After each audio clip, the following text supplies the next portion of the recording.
Hello everyone, Alyssa Lebrecht, functional nutritionist and gut expert. I want to talk to you about probiotics today. The truth is that probiotics aren't doing what you think they do.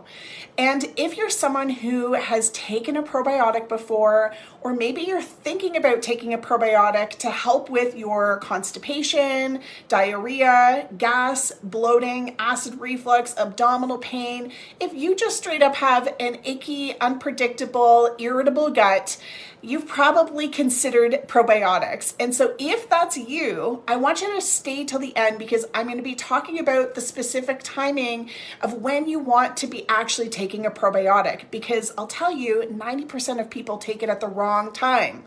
But first, we have to really understand what probiotics do and what they don't do.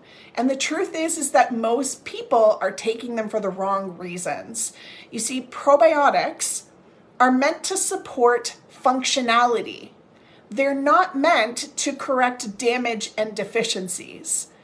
And if you're someone who is struggling with, again, constipation, diarrhea, gas, bloating, acid reflux, abdominal pain, if you've been told that you have IBS or Crohn's, colitis, gastritis, if you've been told you have Barrett's esophagus or GERD or, oh my goodness, any of these crazy diagnoses around your gut, then the truth is, you're beyond functionality. Your gut's already, the functionality of your gut's already compromised, right? So we don't need to start with supplements that support functionality.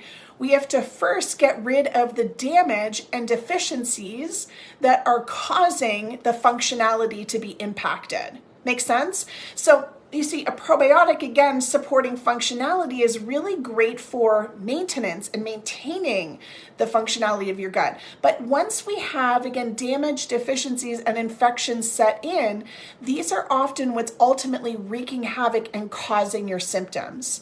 And so when we take a probiotic, they are really not designed to correct constipation or diarrhea or, again, abdominal pain or any of the symptoms that you're being confronted with, because those symptoms are there because of the damage, okay?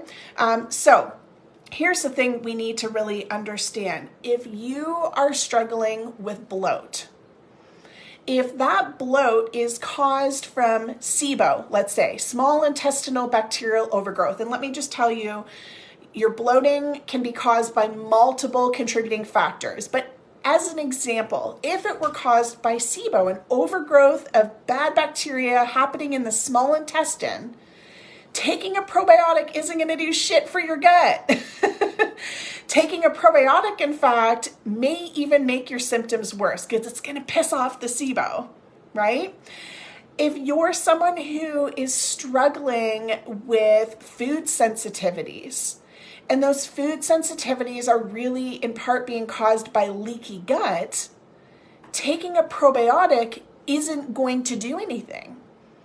Remember what probiotics do, they help the functionality of the gut by putting good bacteria in there. But if there's damage, such as leaky gut, probiotics don't repair your gut lining, especially if the thing that's causing that leaky gut is still present.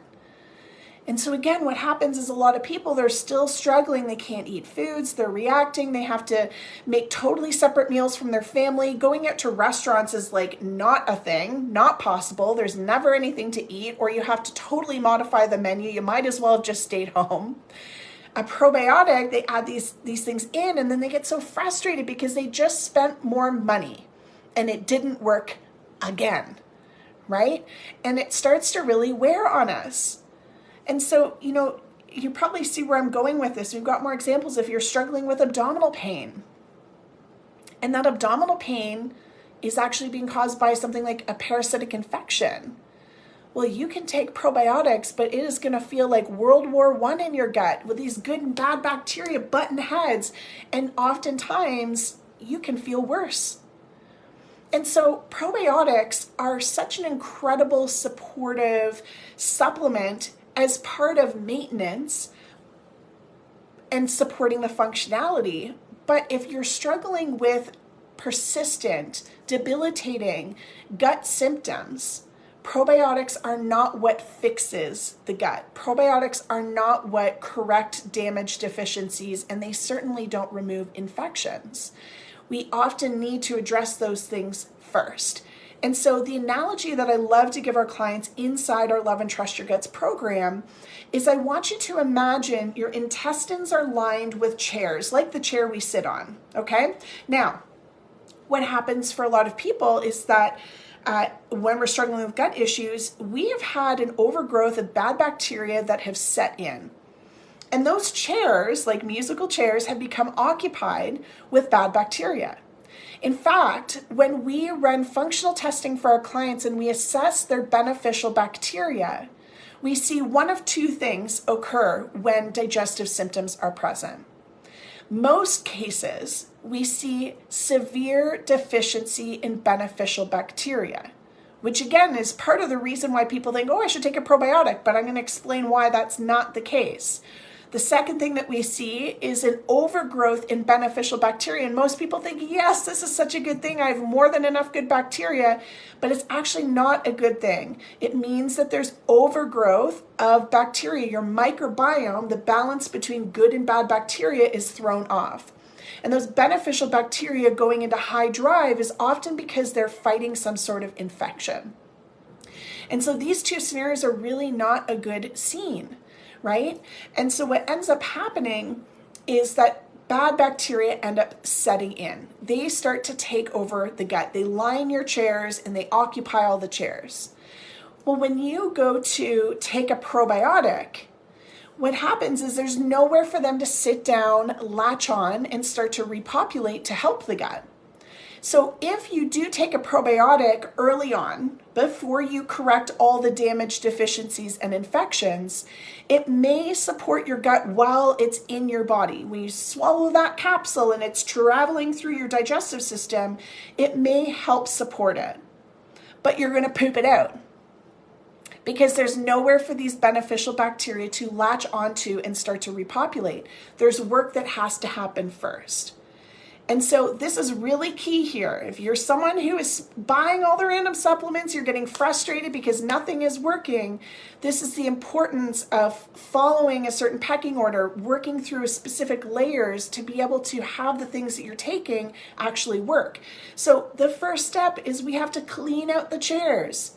We got to get rid of the infections, right? Kick out the bad guys so that then when you take a probiotic and you ingest it and it starts traveling down, there's somewhere for those beneficial bacteria to latch onto and start repopulating. So when it comes to fixing your gut, probiotics are not the thing that are going to fix the damaged deficiencies and infections. They're designed to support day-to-day functionality of your gut.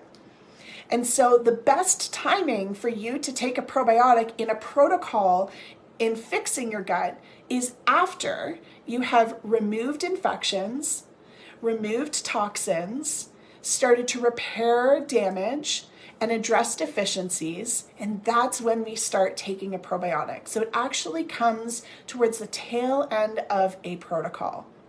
All right, so I would love to hear from you in the comments. If you're someone who has taken a probiotic before, let me know which probiotics you have taken that have not worked for you, and if you have addressed the damage, deficiencies, and infections, because that is where you're going to want to start.